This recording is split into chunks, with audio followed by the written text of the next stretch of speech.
po ba maitanong kung ano po yung inyong religion? Katoliko po. Sige po, Ma'am Maria. Ano po ang aking may paglilingkod sa inyo ngayon? At nung mga nakaraan po kasi medyo masakit po yung dibdib ko. Parang nanililig po siya kadalasan. Kailan po ito nagsimula? Ano po to? Mga 3 days ago po. Sige po.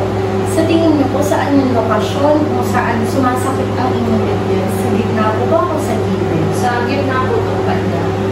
Gaano po ito katagal nangyayari? 10 minutes po ba? Isang oras? Mga 2 minuto lang na.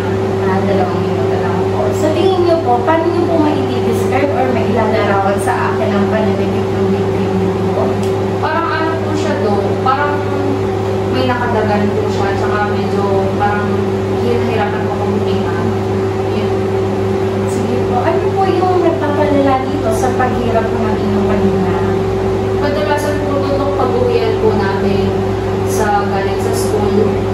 Medyo nahirapan ako kung huminga, tapos doon po sumasabay yung pananang po ng Hindi naman po sumasakit kapag naglalakad kayo, umaakit sa hagdan. hindi naman po. Sige po. Ano po yung ginagawa ninyo para mapagaan itong pagsikip ng inyong dibdib? Napudo, umiinom na lang po ako ng tubig at saka minsan parang pinamasahe ko na lang po pababa para mawala mo ng hindi yung sakit. Meron po ba kayong ininom na gamot para mawala ito? Wala po do.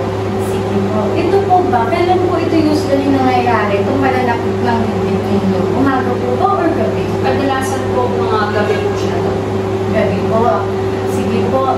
On a scale of 1 to 10 po, sabihin niyo po sa akin kung gaano kasakit. Yung 10 po, yung pinakamasakit. Ano po do? Mga 7 po. 7 po. Sige po. Maaari ko na lang po ba kayong matanong kung ano yung mga past medical history ninyo?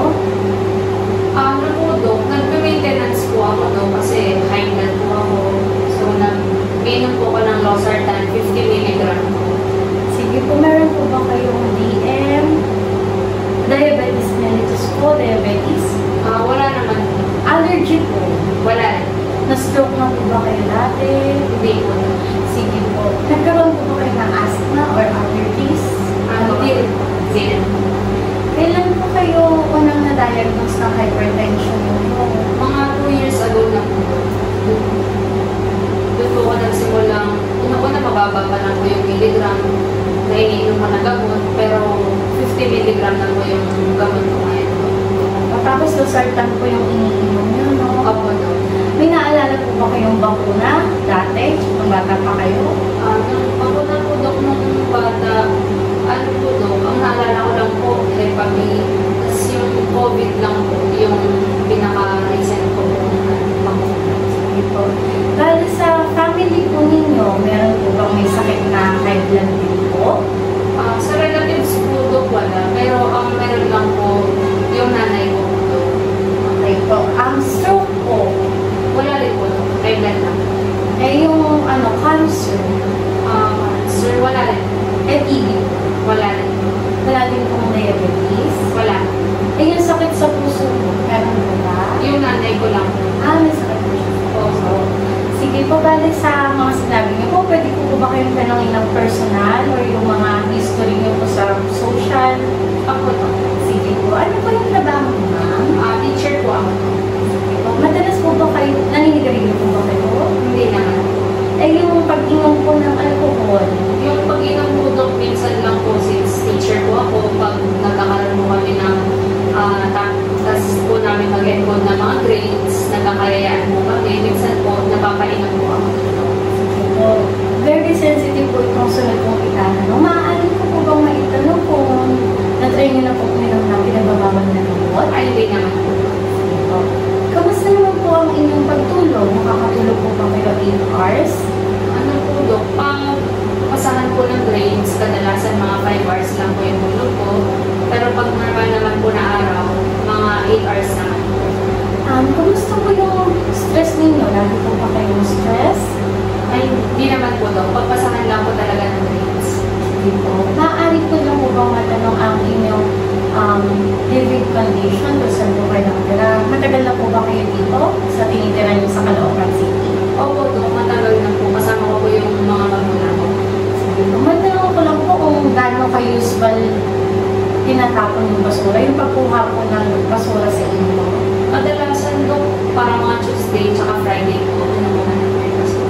Ang bali yung pag-inom niyo po ng tubig, iniinom niyo po ba drinking water or yung tap water lang po? Pag purified naman po Dok, nagpapadeliver na lang po kami sa bahay, yung mga galon po Dok. Sige po. Thank you po, ma. Ngayon po, tatanungin ko na lang po kayo kung nakaranas po ba kayo ng lagnat ng mga nakaraang araw? Na hindi naman po Dok. Ano po, nakikita niyo po ba yung sarili niya na nabawasan ng timbang? Hindi po siya Dok nabawasan, pero nadagdagan po siya ng parang 2 kilo po ng kulimang tiyemay. Nakaranas po ba kayo ng pagod o pagkahilo? Nahihilo po ko Dok madalas sa gabi, bago po ako matulog. Kamusta naman po yung balat niyo? Meron po ba kayong rashes na naramdaman or pangangati? Wala naman po. Sige po. Kamusta po? Masakit po ba yung ulo ninyo? For the past few days po? Parang mga isang beses lang naman po sumama po. Baka sa pagod lang din po. Masakit po ba ang lalamunan ninyo? Hindi naman. Paano po? Yung ilong niyo po, sinisipon po ba kayo? Hindi po. Sige po. Sa tenga po, masakit po ba? Hindi rin. Sige po. Nakaranas din po ba kayo ng pag-ubo? Hindi rin. Hirap huminga? Yun lang po Dok. Hirap hindi. Sige po. Sipon po? Hindi rin. Kamusta po yung puso ninyo? Nagpapalpitate po ba kayo? Mabilis ang pagtibok ng puso? Ayun po Dok. Minsan po, nagpapalpitate po kapag nasipin po yung dibdib ko. Sumunod po lang yung palpitation. Mabilis po ba kayong mapagod? Hindi naman. Nagsusuka po ba kayo? Hindi. Ano po yung pagtatay? Tatay po ba kayo? Mga twice a day naman po Dok nakakabawas. Eh, yung sakit sa tiyan, Hindi rin. nahirapan po ba kayong umihin? Hindi.